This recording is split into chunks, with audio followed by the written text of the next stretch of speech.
Hi everyone, it's Jessica. Welcome back to my channel. Today we're starting week 2 of the Happy Go Lucky Quilt Along. Last week we made 2 frame Dutchman puzzle blocks, and this week we're making the remaining 2. So it's the same process as last week. We just need to make 2 more blocks for our quilt. So let's get started.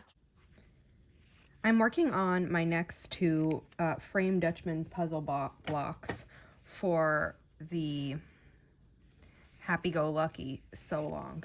And these are going to be almost identical to the 2 that I made last week. I just have a different white print on these. So I started sewing on the squares. I'm just trimming the overhang now, and then I'm going to sew the other side on. And I have some cutoffs here from last week to show you the difference. So this is the white print that I'm using today. And then last week in my other ones, I used this one. When I made the first quilt, I used a solid white for all of the background. But this time I'm using some fat quarters and also some yardage to make up the total amount that I need. And since I recently just cleaned out my scrap bin, I've been really diligent about separating my fabrics. I don't want to fill the basket back up again. It's so nice to have it empty and sorted that I've been hesitant to just anytime I'm making something, just throw my cutoffs or my scraps in there. So I've been sorting them like this and then taking them I have my bins in the basement, taking them right down to my bins and putting them in by color. This probably won't last. I'm probably will go back to my usual way, but for now it's been nice to do that because I feel like, I'm a little bit ahead, that I don't have this bin waiting to be sorted, that I have my scraps already sorted by color, so if I need a certain color, I can just go down and grab it. And the bins that are down there are so full, I'm going to need to be using more scraps in my projects for the rest of this year. So I just usually finger press my geese as I go, and I'm going to continue making these for the inside of these blocks.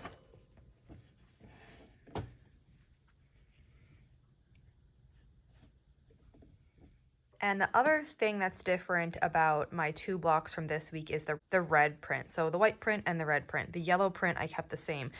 This one I didn't have 2 fat quarters of, so I choose 1 red fat quarter for 2 blocks and another red fat quarter for the other 2 blocks. So these are my blocks from last week. Here's the top one, and you can see this red print is the same, and the background print. This red print is different from what I'm using now, and then the background print is different from what I'm using now, but they're really basically the same shade of red and the same shade of background, so I think it's going to blend really nicely. I have no concerns with doing different, and this is kind of what I mentioned a while ago when I did the explanation of the color layouts, that if you wanted to use 2 separate fat quarters instead of getting 2 fat quarters of the same kind, you absolutely can do that, and it just does blend in really nicely. So I've been working and making my blocks. I'm making progress on this.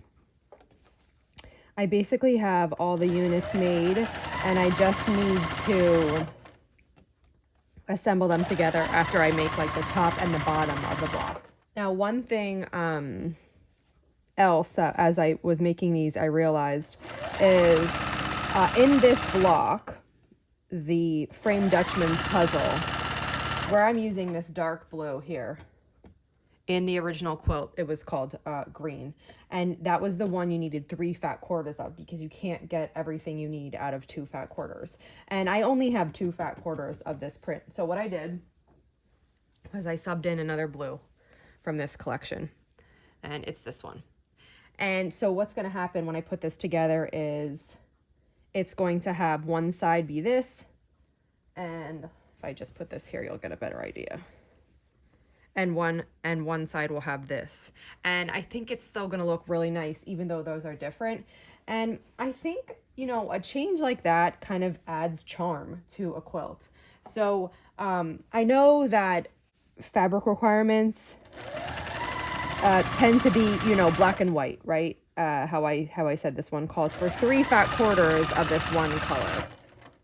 But I really do think you can take liberties and just decide however you want to do it. That's why I did that video with the placement. So you kind of see where everything went, but then I'll just let you take it from there and change it the way you want to change it if you want, which is why I said you really can get 3 different fat quarters of about the, you know, the same color or whatever.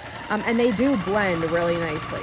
So I'm going to keep making my tops and bottoms here, and then I will show you what my blocks look like when they're together.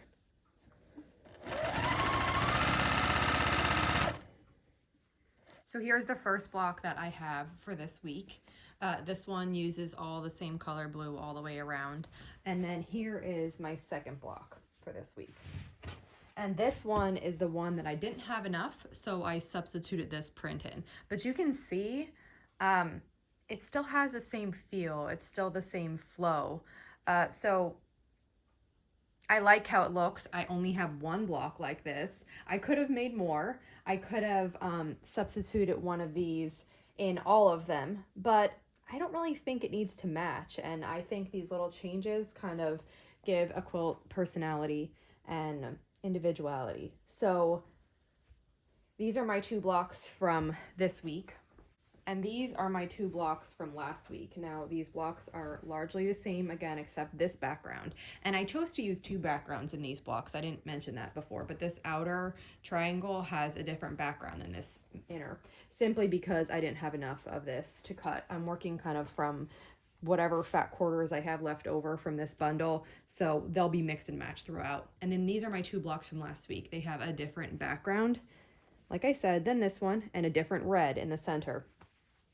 But they still look largely the same, and I think they're going to be really beautiful in the quilt. So after you make your 2 more framed Dutchman's puzzle blocks for this week, you're caught up.